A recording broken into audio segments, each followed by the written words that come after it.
विश्वामित्र आए, उन्होंने महाराजा दशरथ से मांग रखी कि आप अपने दोनों पुत्र राम और लक्ष्मण को मेरे साथ कर दीजिए, मेरे यज्ञ में निशाचर बहुत विघ्न डालते हैं। दशरथ का राम के प्रति मोह था।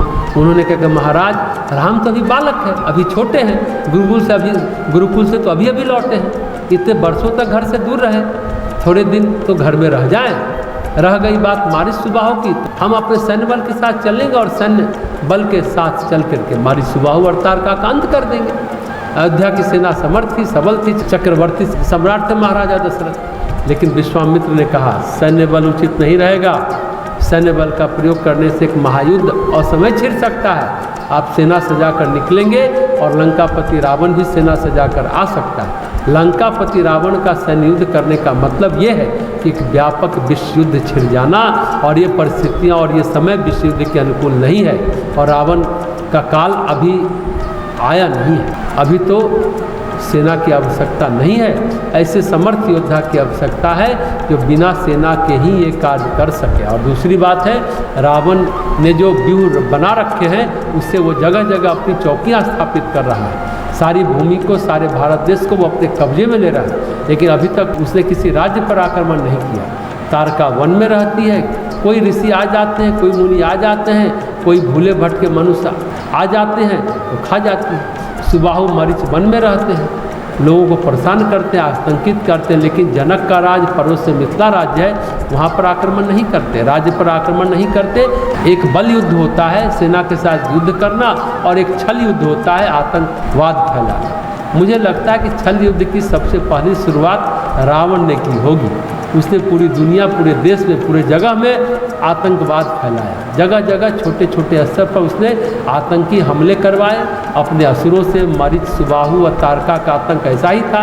राम वन में गए विश्वामित्र और लक्ष्मण के साथ, मारीच, सुबाहु और तारका का अंत हुआ, और साथ में जनक का नाम शीलध्वज था, वह उनके छोटे भ्राता कुशध्वज की बेटियों के साथ सीता, उर्मिला, मांडवी, श्रुति, कीर्ति के साथ चारों भाइयों का विवाह हो गया। जिस समय विवाह संपन्न हो रहा था उसी समय सूचना मिली, खबर मिली कि कैकेयी देश के युवराज युधाजित आए, जहाँ की महारानी कैकेयी थी, और उन्होंने कहा कि महाराज हमारे पिताजी की तबीयत खराब है, स्वास्थ्य ठीक नहीं है, वो चाहते कि चारों भाई राम, लक्ष्मण, भरत, शत्रुघ्न कैकेयी देश चले, हमारे पिताजी का बहुत मन है उन सबको देखने का, आप उनको कृपा करके भेज दीजिए। राजा दशरथ ने कहा कि राम और लक्ष्मण तो अभी वन से लौटे हैं, पहले गुरुकुल से लौटे, अब वन से लौटे हैं, उनका जाना तो थोड़ा मुश्किल है, लेकिन फिर भी पिताजी की तबीयत ठीक नहीं तो भरत और शत्रुघ्न जा सकते हैं।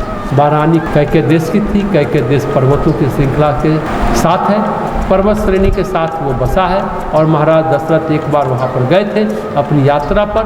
वहाँ की राजकुमारी कैकेयी के गुणों की बड़ी चर्चा सुनी थी। महारानी कैकेयी रूप में, सौंदर्य में, विद्या में, बल में, युद्ध कला में बहुत निपुण, हर गुण था उनमें। केवल ऐसी राजकुमारी थी जो बहुत वीर थी, युद्ध कला में प्रवीण थी, जो महान योद्धा भी थी, बहुत संकल्पनिष्ठ योद्धा भी थी। राजा दशरथ उनसे सम्मोहित हो गए, राजा दशरथ का विवाह हो गया उनसे।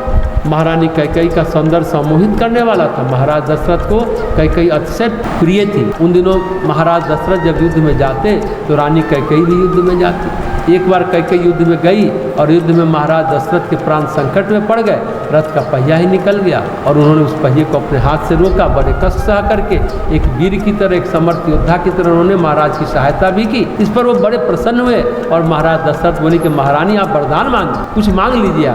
आपने तो बहुत असाधारण और अप्रतिम युद्ध कला का परिचय दिया है, आप महान योद्धा हैं। उन्होंने कहा कि महाराज क्या वरदान मांगना, पति पत्नी के बीच में क्या लेने देन।